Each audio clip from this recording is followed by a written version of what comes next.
aka ToeTagginTambo, back for another edition of the Monday review show, I should say. I was going to say Lineup HQ show. That's coming on Wednesday. I can promise you that. We're going to get back into the swing of things here, but Resultsdb review show. We're talking Arnold Palmer Invitational. We're talking the Bryson show. Got my guy, as always, TJ Laessig at TJL5124 with me here.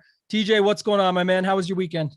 Yeah, the Bryson show, indeed. It was a lot of fun to watch. We were talking about it a little bit before the show. I'm sure we'll recap a little bit more, but I really had fun watching this tournament this weekend. I think a little bit of it is the fans getting back in there and just the buzz. And I don't know, Bryson, I've never been a Bryson hater nor a Bryson lover, but he was just a lot of fun this whole entire weekend. And I really appreciated that. Not only, having fun while you're doing it, but then to also close and take it home. I just thought that it was a great combination. And and I submitted lineups this week. So that was also good. I did see that today. We'll definitely have some TJL 5124 lineups to review this week. They aren't just blank anonymous zeros. So that's a good sign. I've got some other lineups to review. I'm going to show some of my stuff. I'm trending up right now, TJ. We'll go into it here in a minute. Going in the right direction, coming into what I'll call, a major. It's golf's quote unquote fifth major here with the players. But just to echo some of the same sentiment that you had there, the fans is incredible. I love having them back, even with the fun Spieth stuff, the hole in one, all that, the reactions, the putts, down the stretch. Bryson had to step off that putt on 18. Guys and girls out there yelling stuff and getting them hyped. They quieted down when he was going for the putt. Don't get me wrong, but I do think that was still something. It's definitely a lot of energy out there. And then, like you said, Bryson, whole lot of fun, man. I came around to him pretty hard last week, so I'm proud of myself. That's the second time ever that I've really got on Bryson hard. And it was at the US Open when he won at Winged Foot. I basically walked cards through on the Wednesday show that week, hole by hole, of why Bryson's going to win this thing. And sure enough, he did. And then this past week was very similar. It was basically coming down to, my thoughts around, just so many par fives. Everybody out there was extremely focused on, say, the whole sixth hole where it's just going to be drive the green. Can he drive the green? All that stuff. So when you looked at it, there was just going to be so many scoring opportunities, and the field just was not strong at all in comparison to the previous weeks where we had guys in the 9K range with a lot of win equity. So I think that came around to it as well. Any other thoughts on the tournament overall, as far as recapping it, things that you saw that might lead into this week for the players? I know people are already getting all the players content as we speak, but we'll be doing lots of it here as well. So any final thoughts on that tournament, TJ, before we get into reviewing it? Just a great tournament, great course. Love the risk reward factor, right? Anyone you have, any tournament where you have somebody that wins at -11, and then you've got people at the other end, Ricky Fowler, to be specific, at +11. I think it's the perfect balance, and it required a little bit of everything, right? Sunday played really, really difficult. Barely anyone shot under par. Over the weekend, well, I think it was Saturday, played a little bit easier. You had to score some birdies. So I love tournaments where you have to do a little bit of everything, and it's not just some of these birdie fests that we've seen. And really excited to get into the players and kind of major season here. I can definitely feel things are heating up, and these are the kinds of fields, the kinds of tournaments where I feel much more comfortable when I'm making my lineups. Yeah, this is one of my favorite tournaments of the year coming up. We are going to get to the review, I promise here, but just to, another point that you made there that I love is the risk reward courses that we've had lately, like Riviera, like this one, where you can get one day, like Saturday, they can go low, but then Sunday it's that. And we've had that at the past US Opens as well, where they'll get like one day and everyone's on the USGA, like, oh, they had to do this. It's unfair. It's all that. But then we get the nice, tough Sunday, and it just goes back and forth. So I personally love tournaments like that. Last week was another great one. Pour one out for our boy Ricky. Me and Noda were still trying to hype this guy up. He grinds to make the cut and then just is horrible over the weekend. So I can't even get any Ricky vibes going into the players. We had to watch all the commercials of him hitting those shots on 17 when he came back and won this thing. And then you remember that was back in 2015. And you're like, yeah, that ship might have sailed. He was getting embarrassed by his boy Victor Hovland in the first couple of days there. And then Hovland sort of wavered as well and had a rough Sunday. So interested to see how people go about him this week. For those of you that are joining us for the first time, simply going through Resultsdb, you're going to look at some of last week's results, what it took to win it, some of the player pools, the way they built their lineups, the constructions, everything as they break it down, some of our own stuff that we do that you guys can see. And just if you haven't been with us before, it's pretty simple. We're on Rotogrinders.com. You just go to the PGA tab, Resultsdb. You simply change the date to the previous Thursday when the tournament started, if that's what you're looking at. Go to contests, and then all of the options are here. I've got them all lined up, but I got to take a minute just to toot my own horn here, TJ. Just as I told you, I was coming in with some form. So, people can get excited for this week, all the content. I've got the Fantasy Golf Degenerates podcast, myself, Kenny Kim. We've got a special guest this week, Sundog Monkey. He's been a regular with us for the Florida Swing. Really good guy, knows his stuff, ventures over from overseas every year to come down to this tournament. Obviously, last year he was disappointed. He got there and it got shut down after day one. So a reminder, if you haven't seen it a million times out there already, this is the 1 year anniversary of the tour shutting down due to COVID-19. But then we've got, the Tuesday show, Cards, Noto, myself. And then Wednesday, I'll be joined on the Lineup HQ show with Noto. Those have been going really good lately. Had some great results come out of them. So this is how it's been shaping up, TJ. I'm going to exit out of this tab. This is, as you guys can see, back February 18th, the tournament. I got 102nd. This is terrible. It's not good. I'm just showing the form. So heating up, 102nd in the flop shot, the main 88,000, big one with 300 grand up top. So not quite a top 100, but just outside. The next week, I didn't play that one. You and I talked about this. I went a little bit harder at the drive to green. And this one, I got an 84th in it. And that was out of 59,000, right? So we're really shaping up. And then this is this past week. This is the flop shot. Bryson couldn't even pay it off, man. I get all that Bryson love. I got two better than 84th, 82nd, and 19th place. And the reason I brought this up is because I talked about it earlier and hinted at it. But when I pegged Bryson at the US Open to win, it was the $100 Millie Maker week. And I got 19th in the main $100 Millie Maker with a 5 out of 6 with Bryson in it. And now I do the same thing and get another 19th place, this time out of 62,000. So it's okay, TJ. We're going to take those lumps. It was still a good week overall for me. Got pretty high on Bryson as the week went on. So we'll go through some of that stuff as we go through here. But just reminding everyone, the form is heating up for me. We're going to get in there. We're going to have a big week this week. But looking at my pool real quick, TJ, this was for the flop shot this week, the 19th place finish. Ended up with 91. I've told you guys about this in the past. That was supposed to be 75. But obviously get a little bit of, extra lineups in there as Wednesday night comes around and you basically fit in what you can. So I was trying to do half of a max, ended up at 91 entries, but just so you guys see it. So Hatton, Connors, Kokrak, Davis were the four main plays there for me. Horschel, I was high on. Tringali, stuck with my Ricky Love. You guys can see I still played it out. This is why I only got 19th. Obviously some of these guys didn't do their job, but Bryson right there, almost double the field. We were thinking he was going to come in around 13%. Maybe it was, I think we were aiming around 11. I said, it'll be a little higher than that. Ended up actually coming in around 16%, but just so you guys can see what I was on, we'll back it up out of here, TJ, and get your thoughts here on the winner. So 62,000 entrants this week and change.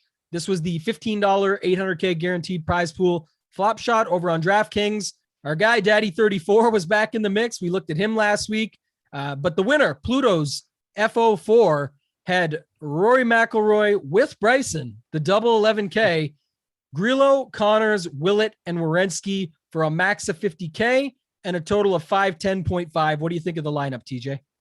Yeah, it's funny. So I actually, in my builds this week, I was way overweight on both Rory and Bryson, but I did not love the constructions where they were together. So I actually excluded them entirely because I just felt like it got so thin. And then look, that's what wins it. So, hey, maybe that wasn't the best, but you can see the thought process that I was having, right? I mean, you have to get Danny Willett and Richie Werenski into that lineup in order for that to work. And I always knew that it was a possibility that Bryson and Rory could be, both in the top five. What did Rory end up finishing? I forget exactly where he finished. I know he fell off a bit over the weekend. Off a little bit on Sunday and dropped down some, but he was still up there for scoring and whatnot a little bit. So yeah. But yeah, I mean, it's definitely viable. It's mega stars and scrubsy. I also think that we had a bit of a smaller field, so it makes it a little bit more reasonable to get some of these cheaper guys through the cut. The Corey Connors play, loved him. He was one of the conviction plays that I had. Wrote him up in my value article as well. I think I may have written up Grillo too. So definitely there you go. 4 of the 6 plays I love, but for my personal lineups, unfortunately, I didn't love a ton of the cheapies. And so I, from a roster construction standpoint, decided to personally back away from those.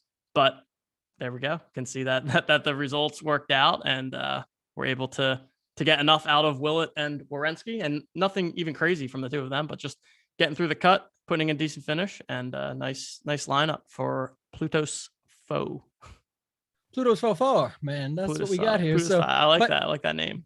But I do think, yeah, we did just talk about this last week, and that's really what it comes down to. And it's all risk versus reward. They had 11 lineups to play with. Again, congrats to them. $200,000 score is incredible.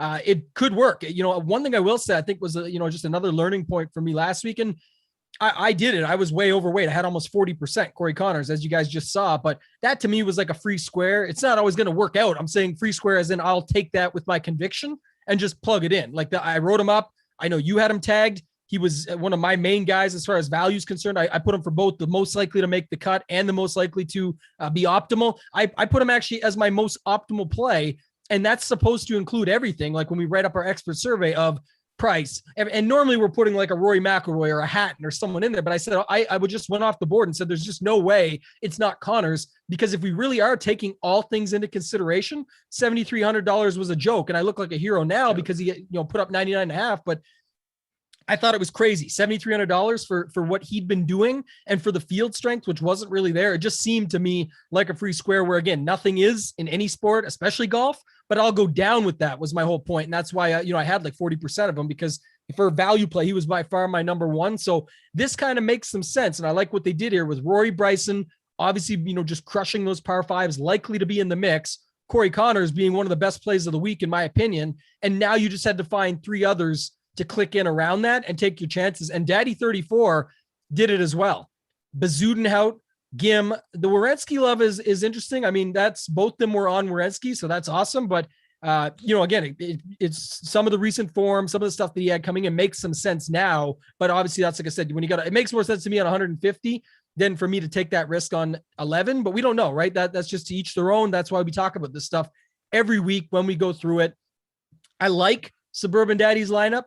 Here in second, obviously didn't quite pan out, but on 20 lineups, you've got Bryson, Casey, Zalatoris, Connors, but you round it out with Bradley and Kirk. And this is where I'll say, like, again, it takes some luck. You got to be good to be lucky. You can use all the sayings, the harder you work, the luckier you get, whatever it might be. But for me, it's a lot more difficult for a Willett, Werenski, Grillo to work out than it is for a Zalatoris, Keegan Bradley, and Chris Kirk. And if you even think about what happened down the stretch, I mean, Zalatoris, Bradley, those guys had some pretty bad Sundays. And then again, you got to weigh the Rory versus Casey. So I get it. Totally. Don't get me wrong. I'm just saying, I'm not here to bash anybody's lineup. They just won 200,000. I'm pumped for them. That's amazing. I'm more so saying what we're looking at here is things like construction. And what we've tried to talk about in the past is that is the risk versus reward. When you're trying to find these diamonds in the rough, you need the six-way parlay to play out. I do like the thought process here, because to me, it's almost like it was more like a 3-game parlay that had to play out. When you've got Rory, Bryson, and Connors in there, those are pretty good plays for me. There was nothing you could have said wrong about that. Any further thoughts? We'll look at some of the pools here in a second, TJ, but just overall construction on Pluto's 4-4. Yeah, I think it's a fine construction. I touch on the Connors play. I mean, I just think it was completely agree with you, such a slam dunk, especially when he was only coming in at that under 15% ownership. And just look at, because I think I'm going to be on him again this week. One of the things that I've been noticing with Connors is that he's known for the ball striking and for being terrible on and around the greens. And lately he has not been terrible on and around the greens. Like he gained 3.8 strokes putting this week. Last week, he did lose strokes putting and missed the cut result of that. But if you look at his last 10, 12 rounds, he's pretty neutral around and on the greens. And I just have my eye on Corey Connors, because if he can figure that out, he's literally has some of the best ball striking stats of anyone. So going to continue to keep an eye on him, because he's been playing some great golf over the past couple of months. Yeah. And side note, this field obviously got extremely difficult compared to this week when he was in it, but they bumped his price by $100 to $7,400 right for this week. So I think he'll definitely be much more popular. I'm just saying, and I've showed it on other shows that I do. The Sunday Round 4 show was a great example this past Sunday. Even if you guys don't, you don't need to go back for the content, but just some of the theories we talk about, if that's who you're getting in and he's going to be 20%, you could still be different. There's lots of ways to be different. There's other places to plant your flag. And if you look at the top of the players, I've got it up here because I was sort of previewing it before we hopped on, is, the top is extremely heavy from, Reed, Finau, Cantlay, 9K range up to the top. I'm saying Hovland, Morikawa, Webb, Bryson, JT's X, Rory, Rahm, and DJ. So everybody's there. So there's going to be lots of ways to get different. And to be honest, it might be a week where you want to get different up at the top more so than you do and wait for your ownerships there more than you do at the bottom, where you kind of just want to take these value plays, plug them in, and be able to find some other guys that can fit in. Anybody at the top can show up. And we've seen it in plenty of majors in the past where, the winning lineups are flip-flopping all afternoon because there's so many studs in the mix. And a lot of that lately where the cream rises to the top. And this week should be no different, TJ. So we'll leave it at that. Let's just go look real quick. I do want to see how much, Werenski they committed to here. I think I'll have to about that as well. Turn myself off here. Sorry, guys. Just 1 second. Go back to that.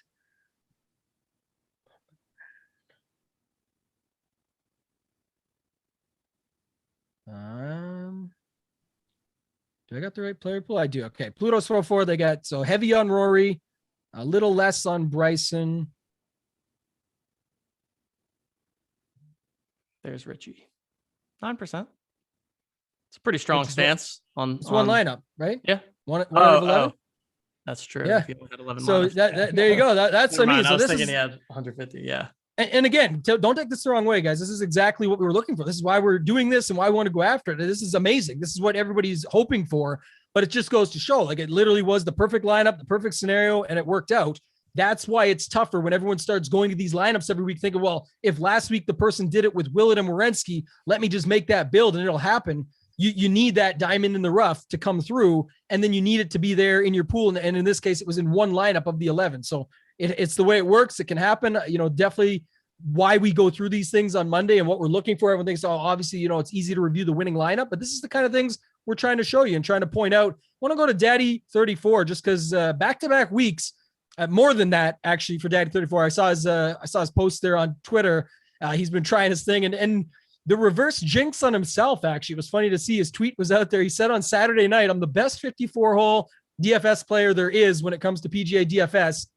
He's sitting, I can't remember where he was sitting, well up the board, maybe even in third again at that point, and he ended up finishing third. I can't remember, but he said, surely this will be worth $40 come Sunday evening, and it ended up being worth $40,000. So I put the old, the asterisk with the comma 3 zeros and the cheer sign, just like, congrats, man, that's awesome, because everyone knows that it plays a lot of tournaments each week, what this is like. You've been grinding through it, TJ. We're going to go to your Drive the Green stuff in a minute. There's a lot of close calls. You guys saw mine at the beginning. I joked to toot my own horn, but just trying to show a little form there. But it's every week you're grinding in these large fields to try and get that top score. So nice to see Daddy 34 come through for a $40,000 hit. This was his player pool, TJ. Give me your thoughts here. Rory, Bryson, by far his heaviest, and then going down into some of the values there.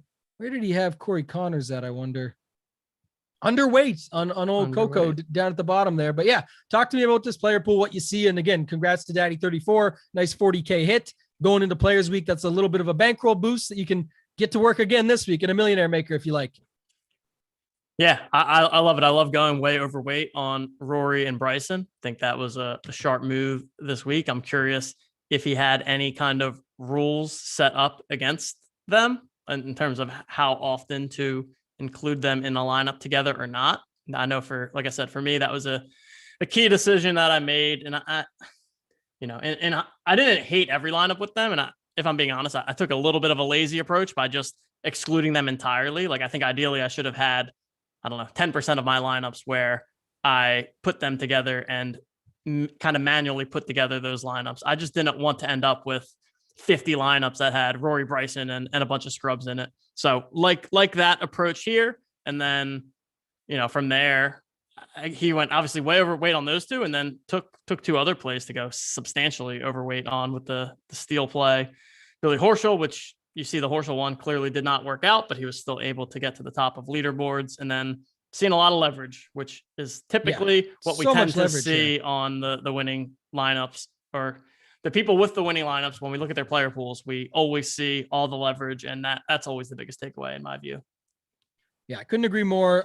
This is what we love to see. This is what we talk about every week, but the leverage plays here all the way down. And this is where also just to go back on a previous thought we've had on a different Monday show, I think it was last week even, we've talked back and forth about these 1%ers and stuff like that. So just two quick comments on it. One would be a 0.67 or a 1% guy on 150 lineups is normally more than when we talked about it's the same as the 9% on the other one. But the reason is because they have more lineups to do it with. So they are looking for, that one gem in the rough with the rest of their core could be the one that comes through. The other thing is I kind of consider, and as I think most do, but just if you don't, this is a point to bring up.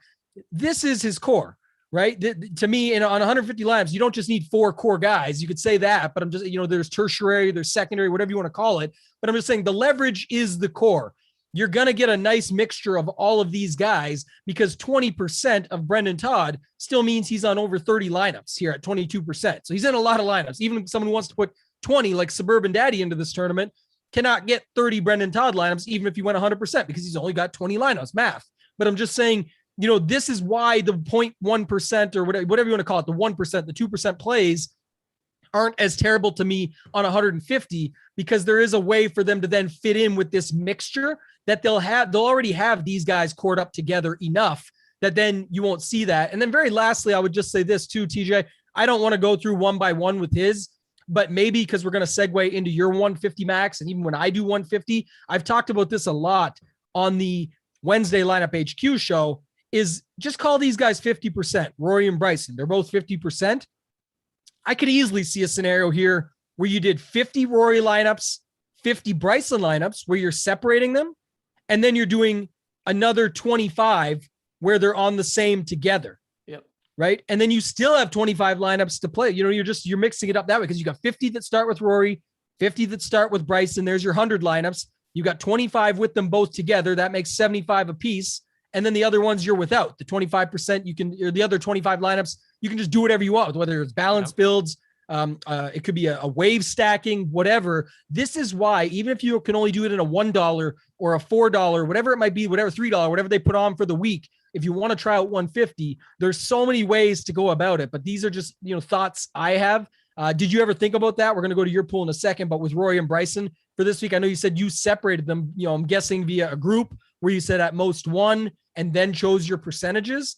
But what about, building in sets? What are your thoughts on that? Because I've used it in the past plenty, and I think it's a pretty good idea, to be honest. Yep. It's 100% what I should have done. And I did not.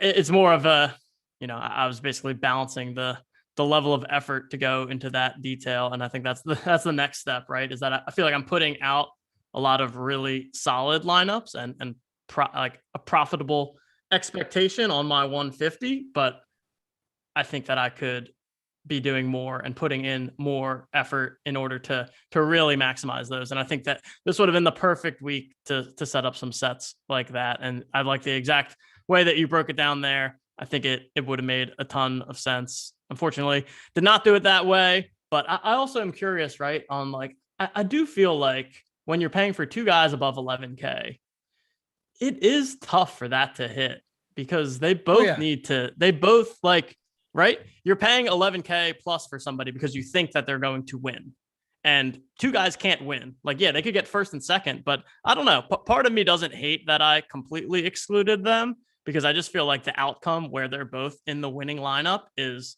pretty super rare. And again, when you're paying up for both of them, then you automatically can't realize their maximum upside where they win the tournament. Right. So that's just another thought that I have. I didn't know if you have any perspective on that. Yeah, I do. And the other thing I would say, that's a great point. But again, it comes back to, and we live and learn from these things as well. I just think, if you look back to last week, and that's, again, hindsight's 2020, but you think about last week, TJ, last week's the week to do it, right? Yeah. Like, again, I know you had to hit on that scrub at the bottom or whatever you want to call them, but I'm just saying they're all excellent golfers. They're on the PGA Tour for a reason. I know we go lightly with it in DFS. We're all calling them scrubs, but you know what I mean? You've got, they're great golfers. I couldn't do what they do. So my point is more around, like last week makes sense, because there actually could have been a situation where Bryson and Rory just run away with this thing. I don't think that's in play this week. Let's say at like at the Players, a major, things like that, depending on the pool, the Players is a little bit deeper. So it definitely, I'm contradicting myself. What I would say is I use this all the time at the US Open. The US Open is a great example, because the bottom of the barrel, as far as DFS pricing is concerned, is filled with amateurs and qualifiers and guys that just don't have the moxie to go 4 days at a long course, extremely tough conditions like US Opens are. The Players is a deeper field, and you will see some good names down in the 6K range, where I'm just saying, again, I don't hate it. But I do like these builds, kind of like this one a little bit more. Like I said, again, where, Bryson, Spieth, Kokrak, Keegan, Grillo, guys that most people are on, you're kind of just going a one-off here with Westwood. But again, Westwood has definitely shown moxie. Some of the stats that were coming up with him when he was in the 54-hole lead, leading 4 decades, leading a tournament after 3 rounds, first, ever or something in 4 decades to do so, because he's 47 years old and going all the way back. Like, that's pretty crazy. And we know he's been in the mix in majors and big tournaments and all that stuff. So I think the, play a one-off is okay. I just think, that we talked about earlier, this would have been the field to do it, because it is just such a, the API was much weaker than something like the Players, where we know at the Players, there's going to be a bunch of those names in the 8 and 9K range that are up on that leaderboard come Sunday. Last point, and it goes with, the segue into this one. We're going to look at Nell SJ13. They got the winning lineup done here with a little bit of a bigger score, right? 529.5. Did not have the Bryson Rory combo. And I do like this because, just going back to it also, Blender talks about this a lot when he's doing some of his stuff with NBA and just going after it in general. And I think it's a good point, is if you are going to only put 3 lineups or 1 lineup in, please do swing for the fences. And remember, you're playing to win $50,000. So again, contradicts a little to what we talked about earlier. But the point was, maybe that Werenski lineup in the previous flop shot was just one Werenski build. Maybe that was, I've got my 10 standard lineups and now I'm going to build a way off the board one. And it happened to get there. Again, it's amazing. $200,000 score. I'm just saying, I do like the idea of swinging for the fences. If you are only going to put a few lineups in, don't just build the safest build and hope that the best plays get you to the top, because that's never been the case. We look at this week in, week out, TJ, and that is never what we see. So a little bit of a different build here. Any thoughts on it in general? It's Bryson, Spieth, Kokrak, Grillo, Westwood, Bradley. For sure. Yeah, definitely love this build. Was a big fan of the kind of 11K, either a 9K or 2 8Ks, and then staying out of the 6K range. So love that from a roster construction standpoint. I think for me personally, I mean, man, I've always been a bit of a Jordan Spieth hater, but the guy's just putting it on for the last 4 straight now in the top 15, including 3 in the top 4, and he's doing great on approach. Obviously doing Jordan Spieth things on and around the greens. Yeah, and I mean, I'll probably still continue to fade him just because it's so quick for his price to go up, just because of the brand name recognition. But I mean, man, he's doing a great job out there. So apologies for my Jordan Spieth hate, but he's really been performing well lately. And then, I agree with everything you said about the Lee Westwood play as well. I think I did not have him in my player pool, but definitely someone that has competed in difficult fields in the past, I guess it wasn't difficult field, but more difficult courses in the past. And I talked at the beginning of the show about how it just felt more fun. One of my favorite things was when he hit his drive on 6 and then did the Bryson. Like, that was so great. Bryson, and then so Bryson looked back and smiled. Like, I love seeing that kind of stuff. I mean, you got 2 guys that are competing as hard as they can for the win, but then also seem to be having a good time with it, and obviously a lot of respect for each other. So I thought that was a pretty cool moment as well that happened this weekend. Yeah, I love that moment you called. You mocked him a little bit. It was a lot of fun. It was in good spirits. Yeah, and that's the thing exactly. about Westwood. He just comes off so well. Like, he's talked about it, but to key in on it for 2 seconds, I guess, was, awesome to see him back up in the mix. His attitude is incredibly strong. He went on Twitter afterwards. People were complaining about the divot thing on 18. He basically said, who cares? He's like, that's what happens. It's unlucky, but he's like, you just play it and you figure it out from there. He went out and made par still on that hole. He gave Bryson a run for his money. He made Bryson make that 5-footer. When he made his par, he gave the look like, oh, but like, he knew he put it on Bryson, but he probably still honestly expected Bryson to make it. It's just the caliber, the age difference, the gap, how good Bryson is, the pride, the power, everything he's got is all there. And, but Westwood had a good time with it. They even talked about on Saturday night about how he's got it sort of a, the age of a 20-year-old thought process of like, just going out there, having fun with it. If it happens, it happens. If it doesn't, it doesn't. Because he's older now at 47, he still has the spirit of a 20-year-old, but his mindset is so much different. Like, I'm going to play my game. If it happens, it happens. If it doesn't, it doesn't, but I'm not going to be scared on Sunday. And he certainly wasn't. Like I said, He definitely gave Bryson a run for his money. He had to do like Spieth-esque things down the stretch to keep it that tight, but it made it fun, man. It made it a lot of fun. So it was good to see that. This lineup was kind of, a tilt fest for most, Spieth, Grillo, and Keegan in the same lineup. I don't know if I could put myself through that, but again, congrats to Nell SJ13, $50,000 up top on 3 entries. Gotta love it. Let's look at yours here, TJ. What was the highest finish this week? See if it gives us anything. Hey, one in the top 100 was my top best. 100. There we go. Not what do we too got bad. here? Bryson, English, Kokrak, Tringali, Bez, Connors. You really went with sort of our not a lot of guys 20. I mean, you were skipping over the Rorys and the Hovlands and those guys. You basically got to this and no, but Bryson, Kokrak, Tringali, Connors, all around that 15, and then two guys under 10. So it still sort of fits our mold. Left $100 on the table. Maybe walk us through this one, and then we'll go through your pool in a second. Sure. Yeah. And a lot of these guys are guys, like I've said before, that I'm playing each and every week. I'd say Bazoontat is probably the one that I've been on the least, but I know that our boy Noto always loves him. So I had to get him into the mix there. Obviously have a ton of respect for Noto and the guys that he likes. But yeah, this was a pretty common construction in terms of what I was going for this week. This one's actually probably even more balanced, with the cheapest guy being at 7,300, but was overweight on Bryson, overweight on Corey Connors. The other guys I was probably slightly overweight on as well. Of course, Tringali, my boy, in the mix there. Could have had a better showing from him.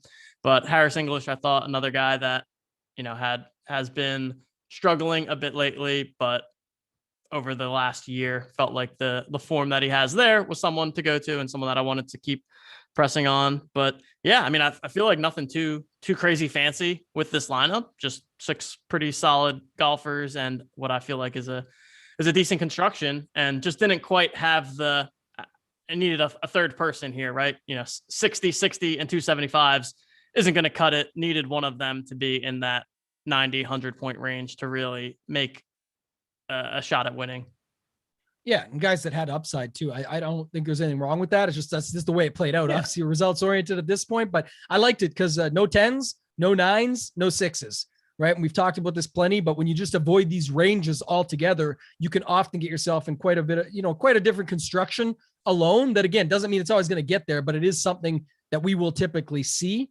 Right. This had a 11, 9, 8, 7, no 10s, no 6s. Like, you just got to look at things like that. But sometimes that's all it takes, to get yourself a little bit off the board. We'll look at your pool here just to see how it shook out. I think I've already got it here. So heavy Rory this week, it looks like, 50%.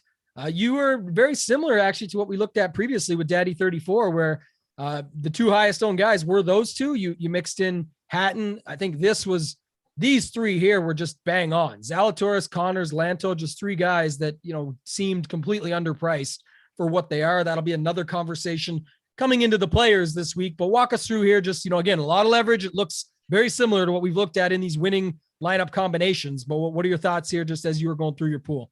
Yep. So first thought was definitely want to get double plus the field on Rory, want to get double plus the field on Bryson. So that's how I came up with the 50 and 35 min numbers for those two guys. That was where I wanted to start my process for this week. And then similarly with Hatton, wanted to get overweight the field on Hatton. I think I had written him up as my optimal play. Just thought that he was, and man, I was not feeling good about him after Thursday, but that goes to show we talk all the time, right? About don't write someone off as dead on Thursday. I think he was like 5 over or something. I don't know. He had a really bad Thursday and then was pretty strong the rest of the way. Saturday was really good for him. It was Xander 2.0. I talked about this in the Sunday show. Xander at the Memorial when he was like +8 after day one, battles back to a top 10. Not quite as good for Hatton because Sunday sort of disappeared again. Him and Rory both really fell off, but still 73.5 DraftKings points is based on needing to battle back. That's the other thing about if guys do that, they have to score on the way back. So look at all the numbers that get put up because of it. And he actually ended up beating, I believe he beat or tied with Rory 73.5 on the week. So yeah, definitely good to see there. What else? You had some other guys in here. I think some leverage down below too. Yeah. And man, I wish I would have went a little heavier on Connors, honestly. Just getting double the field there. I had more conviction on that. I should have gotten at least 30% Connors, but hey, it is what it is. I think that I didn't know that I was expecting Zalatoris to come in quite at 20%. I feel like I was trying to get more double the field with him, but yeah, like we always talk about, always trying to get leverage, trying to be 2 or 3x the field on some of the plays. And then really from there, just sprinkling in some of the different mid-range plays. And then as we get towards the bottom, I kind of mixed in a bunch of the different dart throws. And I think generally speaking, when you're going to go heavy on two of the expensive guys like Bryson and like Rory, if that's where you're drawing your line in the sand, I like the idea of then sprinkling in guys at the bottom. So you see that I've got a number of people that I put in at 5% minimum and above, and 5% kind of maximum too. And again, that's, I'm not really trying to get guys at 1 or 2% ownership in my player pool. I want at least 5% of them when I'm on them. And I'd rather just sprinkle in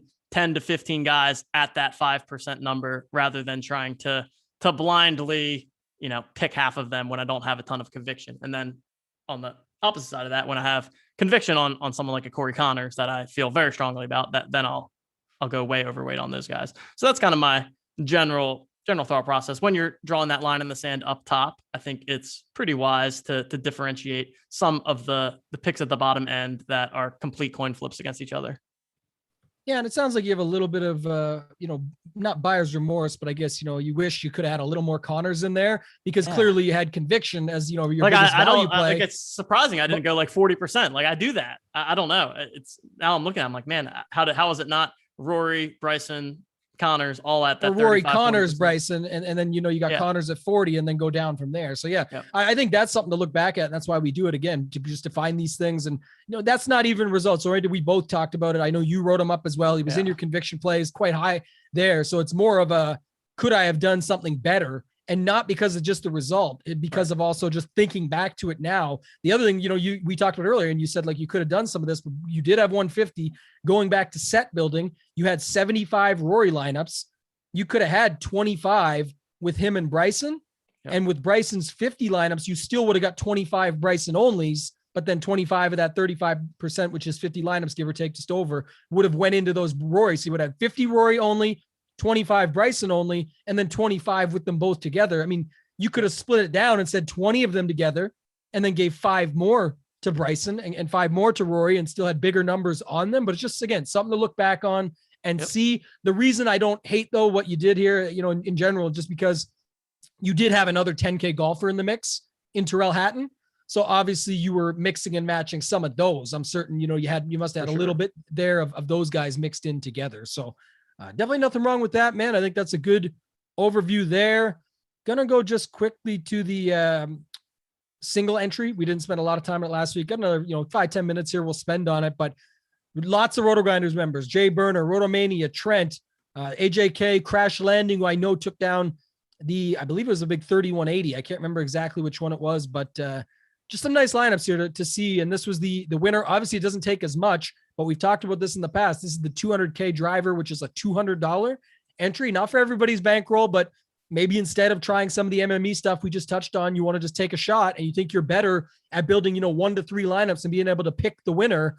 Jay Burner with the win, snuck it out by 1 point.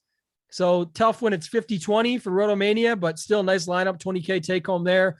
Like I said, lots of RG members in the mix, always nice to see. But Jay Burner, 17, TJ. He's got Bryson, Zalatoris, Kokrak, Tringali, Connors list. Couple things stand out for me, but you can go ahead and take it away. I like this lineup quite a bit, to be honest.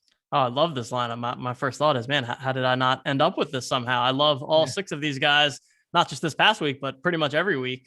And I think it's a great lineup. I think if you were going to try and, poke a hole in it, it would be that it's potentially too chalky, but obviously it worked out just fine. But I think generally speaking, if you have a lineup where your lowest ownership percentage is at 12%, it's probably too chalky, but obviously it can work out. But I think that's definitely one thing that I notice.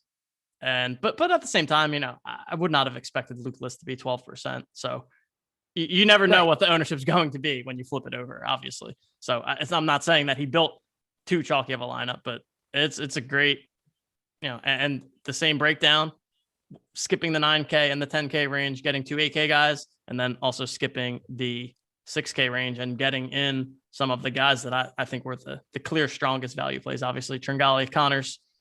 Look at Connors' ownership here too, right? Connors is 19.35% in this. So, Bryson's up to 16 now in this. So, you said a couple of things that stood out to me. So I think the reason this is okay And this is where I try and show it sometimes. And, you can use chalk. It's fine. You just have to be different. And people always assume, well, that means I need to go find the 1%er to fit into the lineup. And that's not what you were just saying. I'm just saying in general, that's what people naturally assume. But when you really break it down and think about this, what I'm always trying to talk about and bring up on this show, and then tying it together with the Wednesday show, no Rory, no Hovland, the way higher, more popular guys at the top, even Hatton were more popular. So if you look at those three, they're all excluded, which means no 10K, no 9K, no 6K. You add that point in, and then you look at just in general of the guys at the bottom, like the list, like you mentioned, who probably wouldn't be in there, the $100 on the table. So by fading the 10Ks, the 9Ks, and the 6Ks, by fading Rory, Hovland, and Hatton, the most popular at the top, and then leaving $100 on the table, and then using a guy like Luke List,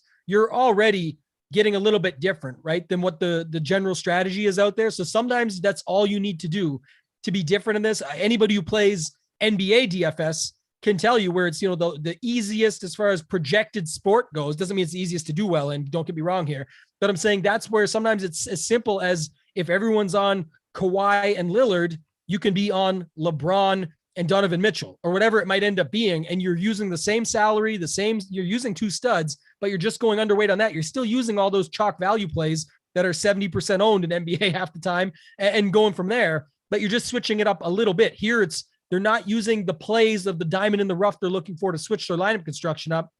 They're switching up by going off the chalk at the top, removing ranges, and leaving a little bit of salary on the table. And it's sometimes that's the way that you can get different and not have to go extreme, as far as off the board goes. So any final thoughts to add to that, TJ, before we get out of here? No, I think it is a great breakdown and awesome lineup from Jay Burner here. Really, really, really like it. Definitely, man. Congrats to all the winners this week, guys. Congrats, thanks to everyone who sticks with us each week, going through this stuff. Love doing the show. I think it's, helped me a lot personally, and just being able to see it, break down some of the stuff. And I've got a lot of good feedback on the Wednesday show. So for those of you who aren't tuning in, it's basically the tie down of everything that we talk about here. So it actually makes it valid and brings it together to show you guys some of what's going on this week. And, there'll be enough players content. I thought about today doing a little bit of a mini preview, being that pricing had been out for so long. It came out yesterday, which was Sunday. And so, but just there's so much content. I got the podcast coming out, the Tuesday show, the Wednesday show. You're doing a bunch of stuff.